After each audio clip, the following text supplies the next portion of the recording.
Happy Friday morning, gang. Okay, as we get a little respite from the bitter cold here for a day, actually got above freezing.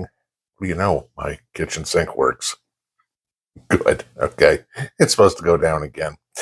Uh, but the second wave of this storm, albeit this one's going to be shorter, coming in this weekend.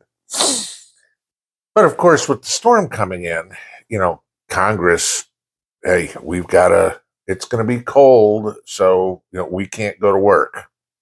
Not that I'm saying there's a lot of people that can't because of road conditions, but, not like you're driving around Washington, D.C. Anyway, that was their excuse for pushing this vote early, which if you saw this yesterday, Congress, at least the House, well, both houses actually, but the House yesterday, passed another continuing resolution to extend the Schumer-Pelosi budget from God knows when. And I give you this. We are now more than 1 year into the Republicans controlling the House. Okay? We are still operating under Nancy Pelosi's leadership in regards to how we spend money. We got rid of Kevin McCarthy because he was just worthless. And so we brought in Mike Johnson, who, after 6 other people or whatever couldn't get enough votes, finally the Republicans are like, let's bring this guy in. Nobody's heard of him. Okay? And the one thing Johnson said was that he was not going to push these continuing resolutions, keep kicking the can down the road. They were going to come up with a spending plan for the government. Gee, Mike, you're a politician. You lie. Personally, guys, if you know me well enough, I don't give a shit which party you're in. I'll call you out on either side. If you're not doing what's right for the country, I'll call you out. No surprise that the Senate passed the continuing resolution 77-18. Okay? You have enough rhinos in the Senate. We all know them. We can name them. Lisa Murkowski, or what's the knucklehead from Maine? Pick those. The House is a little different. First off, the House is under Republican control. But here's the catch. This continuing resolution passed 314 to 108. 107 Republicans decided to kick the can down the road. Now, y'all know I'm putting together a list of all the traitors from the Republican Party. And all of the people that voted for this will get added to that list. They'll get their little X in the box where they are voting against the best interests of the United States.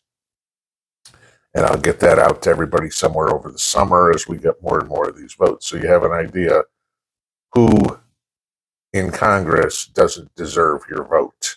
And it's kind of funny when we pull this up because even the list I have so far, there's some names on there that you go, they voted that way? They voted that way? Really? Yeah. They can talk a big game on their snippets when they're on Fox or on CNN or something like, conservative values and all this. And then you look at how they actually vote, which most people don't ever do. They just listen to the snippet, the campaign promise. Then you look at what they actually voted for and you go, really? Okay. Now, the government was going to be broke. Okay. Spending was supposed to end for a bunch of departments today, the end of today, and other ones the beginning of February 2nd.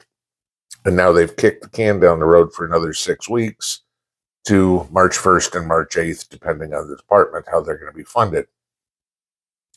What do you want to bet come late February that we have another continuing resolution? Remember, Mike Johnson came out and said, I'm not passing any continuing resolutions when he took the gavel in the House. This is his second one. He's only been Speaker for 4 months? Okay. Nothing in there about the southern border. Nothing. I mean, we've got more funding for Ukraine. We have no more funding to protect our own borders. Okay? All the other crap. Does the government need to operate? Maybe. I'm still a firm believer in shut the damn thing down. Okay. We can't afford this. If you're not going to protect our country, the hell with protecting somebody else's. We don't need to be spending money in other countries if we can't take care of our own. Okay. And I talked about this yesterday or the day before about how much money we're pissing away with NATO, with the UN, with foreign aid, et cetera, et cetera, et cetera. And it's shocking to see how much is going that has zero benefit for us. Okay. We look at the spending on, we've got to build hotels or new apartments to house all these illegals, but we don't do anything to house American citizens who are homeless, veterans that are homeless. No, but oh gee, the poor Venezuelans, they need housing. Funny, I was reading a story yesterday about a bunch of Venezuelans in Chicago who were complaining that it's too cold in the United States. I got a great idea. Go back to Venezuela. Okay? We didn't ask you to come here. The citizenry didn't. Joe asked you to come here. Let Joe pay for you. Okay?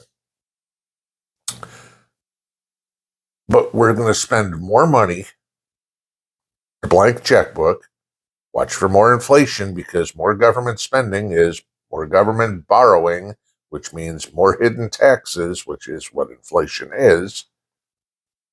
And so this is what we get to put up with. We're coming into tax season. And I know you always get the Looney Tunes out there to go, whoa, if you want to stop, don't pay your taxes. Right. Tell me how that's going to work out for you. Okay. Ask Wesley Snipes about that one. He spent 7 years in prison. Okay. You got to pay your taxes. It sucks. Okay. Because we know it's just being pissed away. But you aren't going to be very much effective in fighting back if you're in a jail cell. It's as simple as that. I wish I had an answer how to change this. Don't tell me revolution. Don't tell me, well, we need this. There's only one way to do it. We've got to go out and start a revolution. Good. You go ahead and do that. Okay. And, write me a letter from prison. Think of January 6th, people. Okay. You want to start a revolution? They didn't even do that. They've been in jail for 3 years. Or, let me know who's reading your eulogy. Okay. Do we have to change this? Do we have to do something? Yeah. But don't do anything stupid. This is the thing. We got enough people doing stuff stupid in Washington that aren't smart enough to figure out that this is on a fast track to demise for the country. We need to change the United States drastically. We need to abolish liberalism altogether. We need to get back to the core values that the United States is. That people believe God, family, and country. If we could get back to just that, we'd probably be in a whole hell of a lot better shape than we are. Unfortunately, nobody, or very, very, very few people, let's put it that way, who are the ones making the decisions for the rest of us, believe in those three simple concepts. We need to take out the me out of society. And y'all know it's there. I mean, we are the most narcissistic we've ever been in the history of the world. You've got,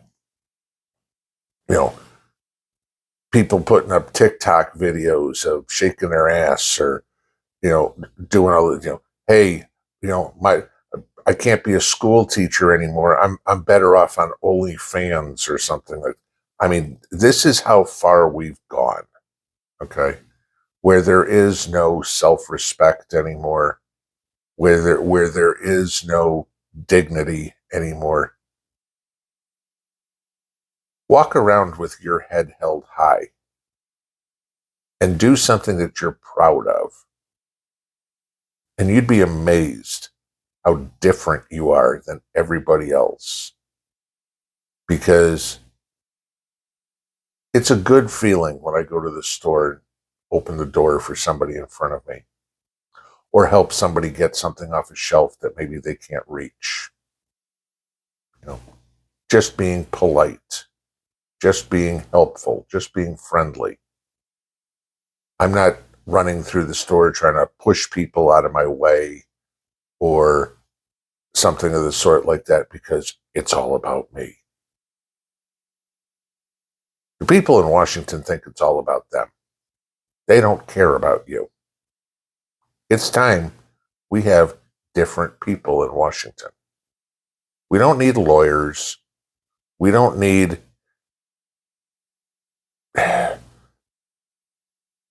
community organizers and all this stuff. We don't need radicals. We need true Americans, working people, business people, to be the ones making the decisions, because they're the only ones that can relate to what the rest of America is going through. AOC can't relate to what's going on with the people in her district. She's never had a real job in her life. Okay, Joe Biden can't relate. Joe Biden's never had a real job in his life. Okay, but yet they're the ones that we put in control. They don't understand what you and I go through every day. They don't understand what it's like to get up and have to go to work. Okay, don't tell me Congress is going to work. They go in there and go, yeah, okay, I'll vote for that one. Let's go to lunch. I'll have a couple of martinis. Right? Try doing that in your job today. Tell me how. Let me know at 5:00 how the rest of your day went. Okay, you're standing in the boss's office getting your pink slip.